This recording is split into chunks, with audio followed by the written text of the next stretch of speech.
विद्यार्थियों, नमस्कार। आज की कक्षा में जो पाठ आधारित विषय रहेगा वह है आज़ादी के बाद हिंदी नाटक की कहानी। आज के इस पाठ में हम आज़ादी के बाद के हिंदी नाटक और नाटककारों के बारे में जानेंगे। नाटक और रंगमंच के अनेक आयामों और शैलियों की जानकारी भी हम इस कक्षा में ले सकेंगे। तीसरे एक और भी बात जो इस कक्षा में महत्वपूर्ण रहेगी वो ये कि हम अपनी जो पूर्ववर्ती नाट्य यात्रा है उसके तुलनात्मक आधार पर हम ये भी जान सकेंगे कि ये जो वर्तमान की यात्रा रही, आज़ादी के बाद की पूरे नाटक की यात्रा रही, इसमें किस तरह के वैविध्य रहे और ये किस प्रकार आगे की ओर विकसित रहे। आज़ादी के बाद यदि हम नाटक की शुरुआत को देखते हैं तो अगर उसे एक ही पंक्ति में कहा जाए तो ये बेहद सकारात्मक शुरुआत थी। आज़ादी के बाद हिंदी नाटक की कहानी एक सचेत और सकारात्मक बिंदु से आगे बढ़ती है और तब से लेकर आज तक हिंदी नाटक की जो कथा का ढांचा है वो बहुत वृहद भी हुआ है और कहना चाहिए कि बहुत बहुपर्ती भी रहा है। इस कहानी में अनेक घटनाएं रहीं, बहुत सारे किरदार आकार ले चुके हैं और आज़ादी के बाद का ये जो हिंदी नाटक है और रंगमंच की जो भूमिका रही है वो अपनी पूर्व परंपराओं से बहुत आगे बढ़ी। न सिर्फ नाटक की जो विषयगत वस्तु थी, वैविध्यता थी, बल्कि ये भी कहना चाहिए कि जो रंग तकनीक थी उसके स्तर पर भी हिंदी नाटक के क्षेत्र में बहुत विविधता और प्रयोगधर्मिता देखी जा सकती है। आज़ादी के बाद का जो हिंदी नाटक है उसको अगर हम देखें तो सबसे पहले बात करनी होगी कि उसे जो प्रोत्साहन देने वाली राष्ट्रीय स्तर की जो अनेक संस्थाएं स्थापित हुईं, न सिर्फ राष्ट्रीय स्तर की बल्कि क्षेत्रीय स्तरों की भी बहुत सारी संस्थाएं सामने आईं और नाटक के क्षेत्र में विविध तरह का काम हुआ। राष्ट्रीय स्तर पर यदि हम देखें तो संगीत नाटक अकादमी और राष्ट्रीय नाट्य विद्यालय जैसी संस्थाएं, प्रमुख संस्थाएं अस्तित्व में आईं। राष्ट्रीय नाट्य विद्यालय के जो प्रथम निदेशक रहे इब्राहिम अलकाजी, उनकी एक महत्वपूर्ण भूमिका रही है नाटकों के क्षेत्र में, आज़ादी के बाद के नाटक और रंगमंच के क्षेत्र में। अलकाजी नाटक और रंगमंच के विकास को लेकर बहुत ही सुचिंतित थे, बहुत गंभीर थे। एक और उन्होंने देखा जाए तो विदेशी नाटककारों के अनेक नाटकों को हिंदी में न सिर्फ रूपांतरित कराया बल्कि हिंदी में उनको मंचित करवाया, उनको मंच दिया और कहना चाहिए कि हिंदी नाटक का दायरा भारतीय से लेकर अभारतीय तक उसका स्तर, उसका फलक पहुंचा। इसमें उनकी अग्रणी भूमिका रही। दूसरी ओर एक काम उन्होंने और भी किया कि नाटककारों के, जो हमारे उस समय के नाटककार थे, उनके नाटकों को भी मंच मिला। इस तौर पर एक और बड़ी भूमिका भी उन्होंने निभाई कि नए अभिनेताओं, निर्देशकों और अनेक छात्रों को, बल्कि कहना चाहिए छात्रों की अनेक पीढ़ियों को उन्होंने प्रशिक्षित किया, जो बाद के समय में रंगकर्म के चर्चित और सुविख्यात नाम भी बने। इन नामों में बहुत ज़्यादा नाम हैं। अगर हम उनको कुछ नामों तक सीमित करें तो ओम शिवपुरी, विजया मेहता, ओमपुरी, नसरुद्दीन शाह, मनोहर सिंह, उत्तरा बावकर, रोहिणी हट्टंगड़ी, ऐसे अनेक नाम इस सूची में शामिल हैं। ये कहा जा सकता है कि आज़ादी के बाद हिंदी नाटक ने मंच पाकर पूर्णता पाई, क्योंकि आज़ादी से पहले नाटक लिखे ज़रूर गए, लेकिन नाटक चूंकि दृश्य विधा है, इस आधार पर हम देखते हैं कि नाटक पाठ्य के बाद जब मंचित होता है तब वो पूर्णता पाता है। लेकिन आज़ादी से पहले का जो नाटक रहा वो अधिकांश पाठ्य के तौर पर ही रहा। इस रूप में आज़ादी के बाद के नाटक की ये उपलब्धि मानी जा सकती है। आज़ादी के बाद से लेकर आज तक अनेक नाटककारों ने हिंदी नाटक की विकास यात्रा में अपना बहुत महत्वपूर्ण योगदान दिया है। हिंदी नाटक के क्षेत्र में भारतेंदु और जयशंकर प्रसाद के बाद जिस नाटककार का नाम प्रमुखता से लिया जाता है वो नाटककार हैं मोहन राकेश। मोहन राकेश एक नए मानक के रूप में नाट्य आकाश पर उभरे। अपने पूर्णकालिक नाटकों और लघु नाटकों के साथ अपने एकांकी नाटकों से भी उन्होंने अपनी अलग पहचान बनाई। उनके 3 अगर प्रमुख नाटकों को लें तो तीनों नाटक भिन्न पृष्ठभूमियों पर आधारित हैं। आषाढ़ का एक दिन, लहरों के राजहंस और आधे अधूरे। हिंदी नाटक के इतिहास में ये तीनों ही नाटक मील का पत्थर कहे जाते हैं। आषाढ़ का एक दिन मल्लिका और कालिदास के जीवन पर आधारित नाटक है। वहीं अगर हम दूसरे नाटक की बात करें तो लहरों के राजहंस में सुंदरी और गौतम बुद्ध के भाई नंद की कहानी है, किस तरह से कामोत्सव शुरू होता है और नंद के जो भाई हैं, गौतम बुद्ध के जो भाई हैं नंद, वो किस तरह से वैराग्य की भूमि की ओर बढ़ रहे हैं। इसी तौर पर तीसरे नाटक के रूप में अगर हम देखें तो आधे अधूरे आधुनिक परिवार की एक जटिल गाथा के रूप में आता है, जहां अधूरे व्यक्तित्वों के जरिए राकेश अपने समय को पकड़ने की कोशिश करते हैं। मोहन राकेश ने हिंदी नाटक को आषाढ़ का एक दिन, लहरों के राजहंस और आधे अधूरे जैसे पूर्णकालिक नाटक दिए। वहीं उन्होंने दूसरी ओर हिंदी एकांकियों से और लघु नाटकों से भी नाटक के संसार को समृद्ध किया। अपने इन 3 नाटकों में चाहे कथा वर्तमान की हो, चाहे मिथकीय हो या फिर एक साहित्यिक के जीवन से उपजी हो, राकेश कहीं न कहीं प्रकारांतर से मध्यवर्गीय यथार्थ के ही अनेक पक्षों को, अनेक आयामों को, और उसमें भी अगर हम बात करें तो विशेष रूप से स्त्री और पुरुष के जो जटिल होते जा रहे संबंध हैं, उनके आधार पर नाटकों की उन विषय वस्तु को नाटक का आधार बनाकर चले हैं। इसी रूप में हम देख सकते हैं कि आलोचक इंद्रनाथ मदान ने ये भी माना कि जो तीनों ही नाटक हैं, इन तीनों नाटकों की जो केंद्रीय भूमि है वो एक ही है। वो मानते हैं कि घर की खोज नाटककार की मूल चिंता है, यही उनका विषय है, जिसे अलग अलग परिवेश में, अलग अलग पात्रों के संदर्भ में नाटककार ने खोजने की भी कोशिश की है। आषाढ़ का एक दिन, आधे अधूरे या फिर लहरों के राजहंस, सभी नाटकों में, इन तीनों ही नाटकों में भले ही स्थितियां अलग हों, घटनाएं भिन्न हों, चरित्र अलग हों, लेकिन आधार भूमि एक ही है, घर की खोज प्रमुख रही है। तीनों ही नाटकों में मल्लिका, सुंदरी और सावित्री के माध्यम से हम नाटककार मोहन राकेश की स्त्री दृष्टि को भी हम देख सकते हैं। मोहन राकेश के पूर्ववर्ती हिंदी नाटककारों ने भी स्त्री पुरुष के संबंधों को आधार बनाकर हिंदी नाट्य यात्रा को आगे पहुंचाया है, उसका विकास किया है, और कई ऐसे नाटक और एकांकी नाटकों को हम देख पाते हैं।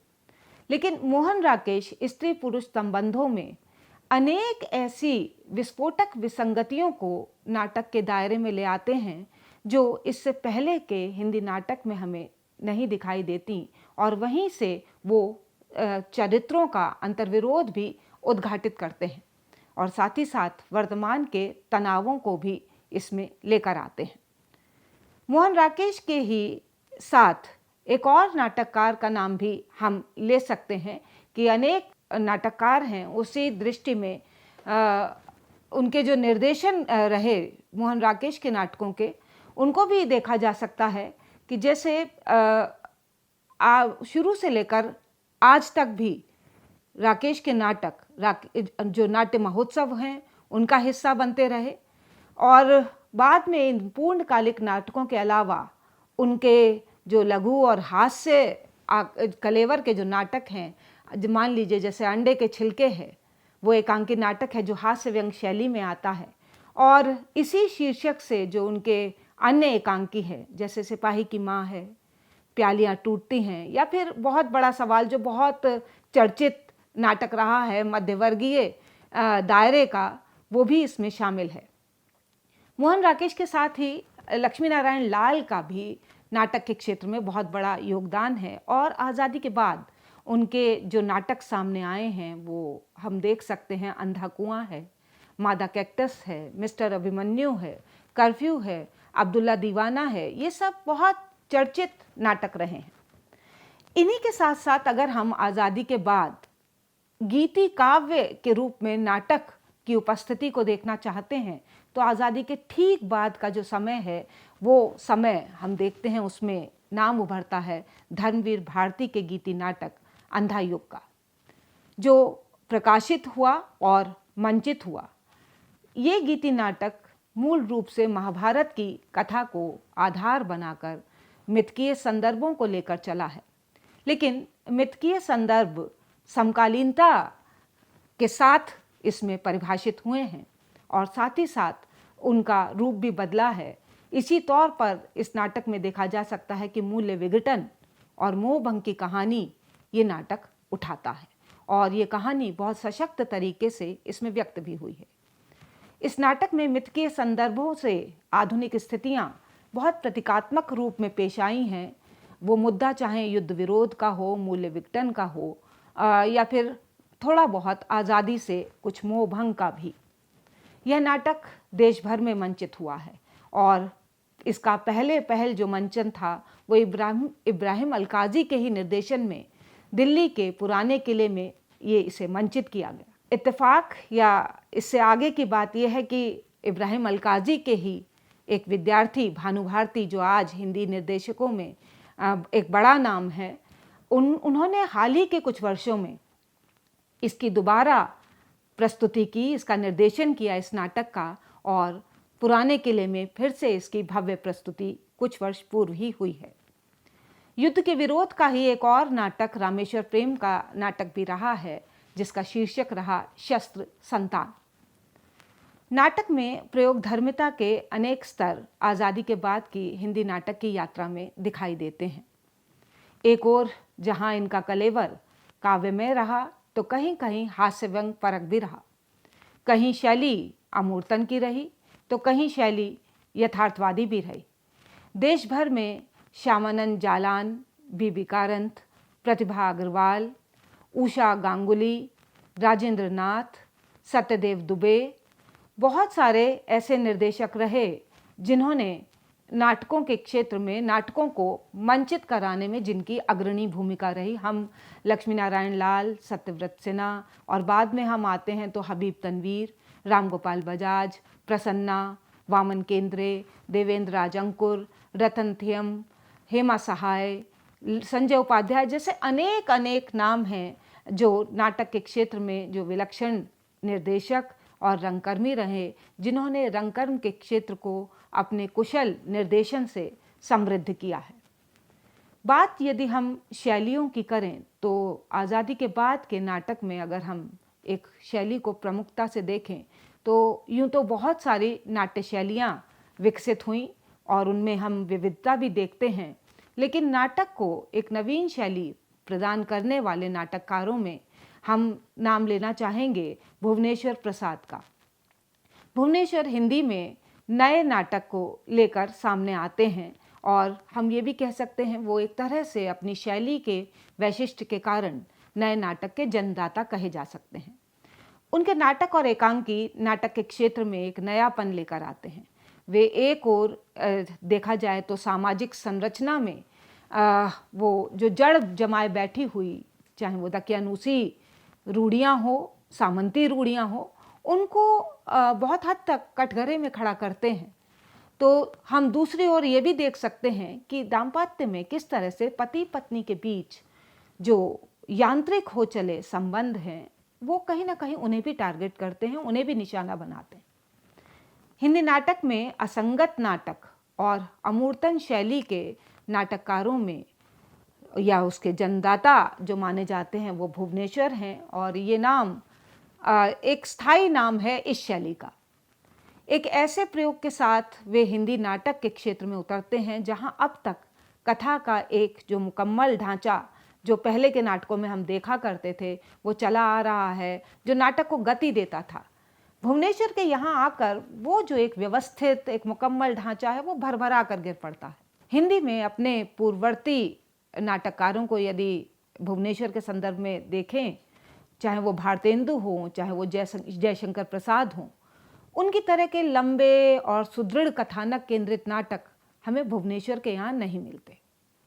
बाद में इसी शैली को बाद में उन्होंने ऐतिहासिक एकांकी नाटक भी भुवनेश्वर ने लिखे हैं, लेकिन जितना कद भुवनेश्वर का अमूर्तन के क्षेत्र में, अमूर्तन शैली के क्षेत्र में, असंगत शैली के क्षेत्र में मिलता है, उतना ऐतिहासिक एकांकी नाटक में उनका कद नहीं दिखाई देता।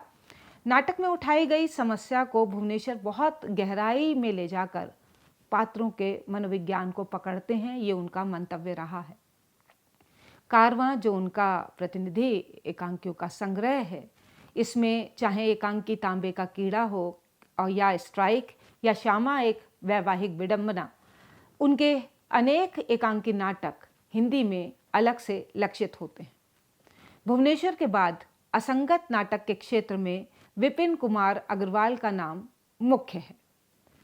असंगत शैली के साथ साथ यदि हम एक और शैली की बात करें जो आज काफ़ी प्रचलित शैली है हिंदी नाटक की, यथार्थवादी शैली।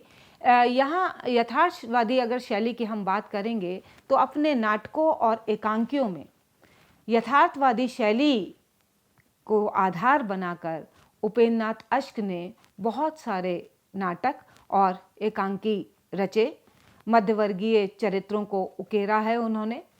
न सिर्फ उनकी कमजोरियों, रूढ़ियों और दकियानुसी सोच पर उन्होंने लगातार प्रहार किए हैं, बल्कि मध्यवर्ग का मूल चरित्र उन्होंने अपने नाटकों और एकांकियों में अपने पाठकों और दर्शकों दोनों के लिए सामने रखा है।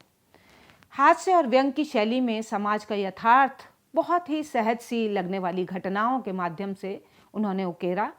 वे अपनी शैली में कहीं उपदेशात्मक भी रहते हैं, लेकिन कई बार वो अपनी एकांकी नाटकों में सीधे सीधे विद्रोह करते हुए पाठक और दर्शक की चेतना पर प्रहार भी करते हैं। आज़ादी के बाद के जो उनके प्रमुख नाटक हैं, उनमें कई नाटक हैं। हम देख सकते हैं कि कैद और उड़ान उनका नाटक है, पर्दा उठाओ पर्दा गिराओ उनका प्रमुख नाटक रहा, या फिर अंजो दीदी भी उनका एक प्रमुख नाटक रहा है, जिसका प्रसारण दूरदर्शन से भी हुआ। उनके लिखे एकांकी नाटक न सिर्फ दूरदर्शन से, आकाशवाणी से लगातार प्रसारित हुए हैं। हिंदी नाटक के क्षेत्र में एक और हमें आयाम दिखाई देता है, और वो आयाम है आज़ादी के बाद के हिंदी नाटकों में ऐतिहासिक, पौराणिक और मिथकीय संदर्भों पर आधारित नाटक। आज़ादी के बाद के हिंदी नाटकों में पौराणिक, मिथकीय और ऐतिहासिक कथाओं को आधार बनाया गया है। इस रूप में जो नाटक सामने आते हैं, हम देख पाते हैं कोणार्क है, शारदिया है, पहला राजा है। ये चर्चित जो नाटक रहे, जगदीश चंद्र माथुर इनके माध्यम से अपने इन नाटकों को लेकर सामने आते हैं। और इन तीनों ही नाटकों के संदर्भ में देखें तो एक चीज़ ये भी देखनी होगी कि इनकी आधार भूमि ज़रूर ऐतिहासिक और पौराणिक रही, पर इस आधार भूमि पर ये नाटककार जिस अधिरचना को निर्मित करता है, वो तीनों नाटकों में वो अधिरचना निर्मित हुई है। और इस अधिरचना की खासियत ये है कि उसमें ऐतिहासिक, पौराणिक कथा संदर्भों के संरक्षण की कोई विशेष चिंता आगे चलकर नाटककार नहीं करता। यानी कि शुरुआत ज़रूर उसका संदर्भ ऐतिहासिक है, लेकिन इस ऐतिहासिकता के ऊपर जो भवन नाटक का बना है, वो ज़रूरी नहीं ऐतिहासिक पक्षों को पूरी तौर पर लेकर चले। कोणार्क नाटक ऐतिहासिक वृत्त से शुरू होता है, पर जल्दी हम देखते हैं कि इतिहास से परे वो उन चिंताओं और समस्याओं पर केंद्रित हो जाता है जो काल के तीनों आयामों से जुड़ी है। यानी नाटक जो ऐतिहासिक है, जो अतीत को लेकर चल रहा है, वो कहीं ना कहीं अपने वर्तमान से जुड़ जाता है, और वो वर्तमान अतीत और वर्तमान से मिलकर भविष्य की कोई दिशा दिखाने लगता है। नाटककार की दृष्टि समस्याओं से जूझते हुए मनुष्यों के भीतरी और बाहरी द्वंद्व पर अपनी मजबूत पकड़ रखती है। इसी क्रम में वह ऐतिहासिक नाटकों के तयशुदा ढांचे के मोह को त्याग देता है। इस तरह शारदिया नाटक इतिहास के संदर्भ को लेकर जल्दी ही एक प्रेम कथा की ओर मुड़ जाता है। हम देख पाते हैं कि पढ़ने वाले को एक ब्रेक मिलता है और एक मोड़ मिलता है इस नाटक को पढ़ते हुए। बल्कि ये भी कहा जा सकता है कि वहाँ जो ऐतिहासिक पक्ष है, वो कहीं ना कहीं एक निजी प्रेम कहानी में रिड्यूस हो जाता है। जगदीश चंद्र माथुर ने इतिहास के साक्ष्यों से गुजरते हुए जिन नाटकों की रचना की, या फिर उस रचना में जिस कल्पना को विस्तार दिया है, वो बिल्कुल अलग तरह का है।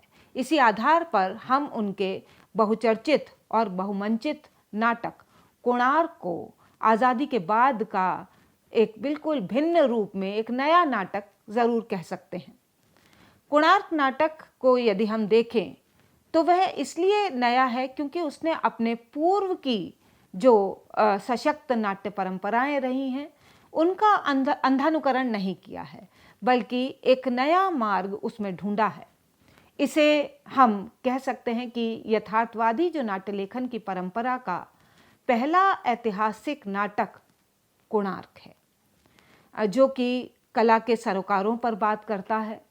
उसकी चिंता के केंद्र में कला रहती है और कला की दृष्टि से भी वो दो भिन्न रूपों में विचार करता है। एक तो कला की कला केंद्रित दृष्टि और दूसरा कला की जन केंद्रित दृष्टि। रंगमंच से सक्रिय रूप से बिल्कुल जुड़े हुए अन्य नाटककारों में भी हम एक लंबी फहरिस्त है, हम जान सकते हैं कि कौन कौन से नाटककार इसमें शामिल हैं। लक्ष्मीकांत वर्मा, सत्यव्रत सिन्हा, मुद्रा राक्षस, मणि मधुकर, शंकर शेष आदि के नाम उल्लेखनीय हैं। आधुनिक जीवन के तनाव और समस्याओं को ऐतिहासिक मिथकीय रूप में नाटककार सुरेंद्र वर्मा ने भी व्यक्त किया है। उनके नाटक देखा जाए तो द्रौपदी हो, चाहे सूर्य की अंतिम किरण से सूर्य की पहली किरण हो, या फिर कैदे हयात हो, आठवां सर्ग हो, इन सभी नाटकों में भी ऐतिहासिकता का पक्ष सुरक्षित है और ये इनके प्रमुख नाटक हैं। सुरेंद्र वर्मा का जो योगदान है वो न सिर्फ कथ्य की दृष्टि से बल्कि क्राफ्ट की दृष्टि से भी बहुत महत्वपूर्ण रहा है। उन्होंने अपने नाटकों में स्त्री के सवालों को नए तरीके से उठाया है। सूर्य की पहली किरण से सूर्य की अंतिम किरण जो नाटक है वो राजा ओक्काक और शीलवती के एक बहाने नियोग की जो विधि है उसके माध्यम से एक रानी के गर्भधारण और उसके पुरुष के चयन की बिल्कुल अधुनातन सी एक कहानी को सामने लाता है, जिसमें रानी का, एक स्त्री का निजी चुनाव महत्वपूर्ण रहा है। आज़ादी के बाद के हिंदी नाटक में यदि हम राजनीतिक नाटकों की बात करें तो यथार्थ की भूमि पर हिंदी में राजनीतिक नाटकों के सृजन की भी एक लंबी और सशक्त परंपरा रही है। इस नाटक की यात्रा में सर्वेश्वर दयाल सक्सेना, भीष्म साहनी, असगर वजाहत सरीखे नाटककार अपने राजनैतिक और जिसे कहें कि जन प्रतिबद्ध तेवर पक्षधरता के कारण वो अलग से पहचाने जाते हैं। हास्य और व्यंग के कलेवर में अपनी समसामयिक जो चिंताएं हैं उनको व्यक्त करता हुआ सर्वेश्वर का बकरी नाटक आज़ादी के बाद सामने आता है और इस नाटक के माध्यम से सर्वेश्वर गांधीवादी मूल्यों के दोहन की कलई को खोलते हैं। इधर भीष्म साहनी के नाटकों को देखें तो माधवी, उनका जो मिथकीय कथा पर आधारित नाटक है, उसमें ययाति की बेटी की कथा के जरिए समय के बड़े सवाल उठाकर भीष्म जी स्त्री अस्मिता पर बात करते हैं। महाभारत की कहानी का एक बहुत ही छोटा सा अंश इस नाटक में है और उसी के माध्यम से कथा का वितान तानते हुए, नाट्य स्थितियों को लाते हुए भीष्म जी पितृसत्ता, धर्मसत्ता और राजसत्ता के संदर्भ में नया अर्थ देते हैं और ऐसी घटनाओं को रचते हैं। कला और सत्ता के सवालों पर उठाया गया एक तरफ उनका हानूश नाटक भी है, तो सत्ता के प्रतिकार पर आधारित, चाहे वो कबीरा खड़ा बाजार में नाटक हो या फिर हास्य और व्यंग का कलेवर लिए हुए उनका नाटक मुआवजे हो, ये सभी बड़े नाटक रहे हैं। असगर वजाहत की अगर हम बात करें तो अपने नाटकों में उनके कई नाटक हैं, जिन लाहौर नहीं वेख्या वो जन्म्या नहीं में जिस तरह से वो सांप्रदायिकता के विरोध को एक ठोस हस्तक्षेप के रूप में दर्ज करते हैं, वहीं अगर हम देखते हैं इन्ना की आवाज़ जो नाटक है, वो नाटक किस तरह से कलाकार की सत्ता द्वारा एक कलाकार की हत्या का नाटक बनता है और इन्ना जिसे लोग प्यार करते हैं वो नाटक वो इन्ना उस सत्ता के द्वारा ग्रहण करने पर वो इन्ना कहीं खो जाता है। इसी तौर पर उनका अकी है नाटक godse@gandhi.com है, या फिर हाल ही में उनका जो महाबली नाटक आया है वो भी राजनीतिक कलेवर का नाटक है। राजनीति की सड़ांध, भ्रष्टाचार पर स्वदेश दीपक का जलता हुआ रथ और सबसे उदास कविता भी एक ज़रूरी राजनीतिक नाटक है। इस कड़ी में रमेश उपाध्याय का नाटक भारत भाग्य विधाता भी बहुत महत्वपूर्ण नाटक बनकर उस समय उभरा। जब ये राजनीतिक नाटक लिखे जा रहे थे, यह नाटक जाति और अस्मिता के प्रश्न उठाने वाला नाटक रहा। और इस कड़ी में अगर हम एक और नाटक को याद करें तो स्वदेश दीपक का नाटक कोर्ट मार्शल भी हमें याद आना चाहिए। आज तक इसका मंचन अनेक मंचों पर हो रहा है और ये लगातार मंचित हो रहा है। एक और धारा आज़ादी के बाद जो बहुत प्रमुखता से सामने आई वो है नुक्कड़ नाटकों की धारा। हिंदी नाटकों में 8वें दशक से नई नाट्य धारा के रूप में नुक्कड़ नाटक सामने आते रहे हैं। जनवादी नुक्कड़ नाटक व्यक्तिवादी और कलावादी चेतना से निर्मित हुई कला की शुद्धतावादी अवधारणा के विरोध में उन्होंने आकार लिया।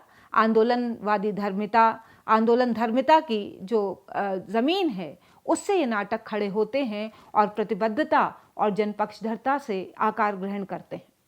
यही कारण है कि जनवादी नुक्कड़ नाटकों की जो आस्था रही वो रचना की सुद्देश्यता में रही एक और दूसरी ओर हम देखते हैं सामाजिक उत्तरदायित्व के रूप में भी उनकी एक पूरी पहचान रही है। ये नाटक आम जीवन के छोटी छोटी समस्याओं को समाज, देश और अंतर्राष्ट्रीय स्तर पर विश्लेषित करके जनतांत्रिक और मानवीय अधिकारों का हनन करने वाली शक्तियों को चिन्हित करके ये नाटक सामने लेकर आए हैं। सामंतवाद, पूंजीवाद और साम्राज्यवाद के प्रति संघर्षरत ये सभी नाटक जनता के वास्तविक जनवाद की दिशा में लगातार सक्रिय रहे हैं और इनकी स्क्रिप्ट इसी तौर पर रही है।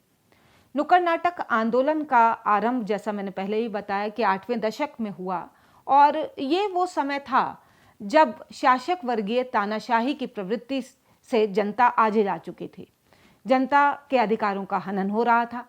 इसी समय नुक्कड़ नाटक जनाधिकारों की लड़ाई लड़ने आंदोलनात्मक रूप में सामने आते हैं। इन नाटकों ने प्रतिपक्ष की राजनीति तैयार करने में सहयोग दिया और उसके लिए अनेक तौर पर प्रयास भी किए। सत्ता और प्रशासन की क्रूरताओं का सामना करते हुए नाटकों ने अपनी यात्रा को बहुत रूपों में आगे ये लेकर गए और इस यात्रा को कभी खत्म नहीं होने दिया। आज भी लगातार नुक्कड़ नाटक खेले जा रहे हैं। जनवादी चेतना से संपन्न इन नाटकों ने देश की सामाजिक, धार्मिक, आर्थिक, राजनीतिक और सांस्कृतिक स्थितियों को अपने वर्तमान संदर्भों में परखा। इन नाटकों को लिखने और खेलने वालों ने जनविरोधी नीतियों के स्वरूप को पहचाना। जनवाद की आड़ में जनवाद विरोधी गतिविधियों को बढ़ावा देने वाली सत्ता, उसके सहयोगी पूंजीपतियों और नव साम्राज्यवाद के विरुद्ध जो एक पूरा संकल्प है, वो नुक्कड़ नाटक कर्मियों ने उसी आधार पर आवाज़ उठाई है। इन नाटकों के माध्यम से न केवल सत्ता की जो चालाकियां हैं या जो अनीतियां हैं, जो आम आदमी जो समझ पाए, उनको ये नाटक सामने लेकर आते हैं और समानता, स्वतंत्रता और बंधुत्व पर आधारित एक शोषण विहीन समाज निर्मित करने की इच्छा का संकल्प ये सभी नाटक रचते हैं। हिंदी नाटक 8वें दशक में आकर जिस नए नाट्य आंदोलन के रूप में उभरता है और जिसके पीछे की प्रेरणा, चाहे वो भारतेंदु के जन नाटक रहे हो, चाहे वो पूरा इप्टा आंदोलन रहा हो, उसने जिस प्रकार साम्राज्यवाद का प्रतिरोध किया था और जनपक्षधर राजनीति के सवाल को उठाया था, वह नाटक हमें, वह पूरी धारा हमें और आगे बढ़ते हुए 8वें दशक में नुक्कड़ नाटकों में दिखाई पड़ती है। हिंदी के अगर हम चर्चित नुक्कड़ नाटकों और नुक्कड़ नाटककारों की बात करें तो असगर वजाहत के सबसे सस्ता गोश्त, सरकारी अध्यादेश, रमेश उपाध्याय का राजा की रसोई, जंगीराम की हवेली और वहीं रूसी कथाकार एंटन चेखव की जो कहानी है कैमेलियन, उसका जो नाट्य रूपांतर है गिरगिट, उसके देश भर में हजारों प्रदर्शन हुए हैं। बाजार के दृश्य को लेकर ये किस तरह से रिश्वतखोर अफसरों की कलई खोलता है ये नाटक, इस रूप में ये सामने आता है। इसी तौर पर हम शिवराम के कई नाटकों को ले सकते हैं, जनता पागल हो गई है या कुकड़ू कू, या फिर स्वयं प्रकाश के नाटकों को भी हम ले सकते हैं। आज भी लगातार नुक्कड़ नाटक खेले जा रहे हैं, चाहे वो जन नाट्य मंच मंडली है, चाहे वो निशांत नाट्य मंच है, या फिर देश भर के अनेक राज्यों की जो इप्टा इकाइयाँ हैं उसके तहत नाटक सामने आ रहे हैं। एक हिस्सा लोक नाटकों का भी बनता है और इसमें एक पूरी परंपरा हमें दिखाई देती है, जो लोक नाट्य परंपरा को लेकर नाटक चल रहे हैं, जो पहले की परंपरा से भी जुड़ते आए हैं। हबीब तनवीर के नया थिएटर का नाम उसमें बहुत आगे रहेगा, चाहे वो नाटक चरणदास चोर हो, चाहे वो गांव का नाम मोर नाम दामाद, गांव का नाम ससुराल हो, या फिर उनका आगरा बाजार नाटक हो। और इसी तौर पर हम आगे देखते हैं भानु भारती का नाचनी नाटक हो, या फिर ऋषिकेश सुलभ का नाटक अमली हो या बटोई हो। एक और कड़ी हमें व्यंग नाटकों की भी इधर हाल ही में दिखाई देने लगी है। पिछले कुछ वर्षों में व्यंग नाटक बहुत तेज़ी से आए हैं और वो समाज के अनेक पक्षों को बहुत ही उनकी विसंगतियां और विद्रूपताओं को बहुत अच्छी तरह से वो पेश कर रहे हैं अपने नाटकों में। इसमें प्रेम जन्मेजय का नाटक हम देख सकते हैं, सीता अपहरण केस जो उनका नाटक है, या फिर उसी में हम एक और नाटक हम देख सकते हैं जो प्रताप सहगल का नाटक है, यूं बनी रामायण। हालांकि उनका एक बहुत प्रशंसित नाटक भी रहा है, अन्वेषक। इस तौर पर अगर हम हिंदी नाटक की आज़ादी के बाद की एक पूरी कहानी को देखते हैं तो ये बहुत विविधतामयी कहानी रही है और बहुत सारी रंग तकनीकों से लैस कहानी रही है ये। और नए नए नाटककार और नई नई नाट्य प्रवृत्तियाँ नाटक के क्षेत्र में लगातार आती रही हैं। और आज अगर हम अपने विद्यार्थियों से कहें कि नाटक के विषय में जो एक बात शुरू में कही जाती थी और जिसकी वजह से इब्राहिम अलकाजी विदेशी नाटकों का हिंदी नाट्य रूपांतर करते थे, और एक समस्या बार बार कही जाती थी कि हिंदी में मौलिक नाटकों का अभाव है, मुझे ऐसा लगता है आज इस कथन पर पुनर्विचार करने की ज़रूरत है, क्योंकि इस कड़ी में अनेक नाटक हमारे पास आ चुके हैं और हिंदी नाटक की कहानी आज़ादी के बाद से आज तक जितनी समृद्ध है, आगे ये और भी समृद्ध रहेगी। धन्यवाद।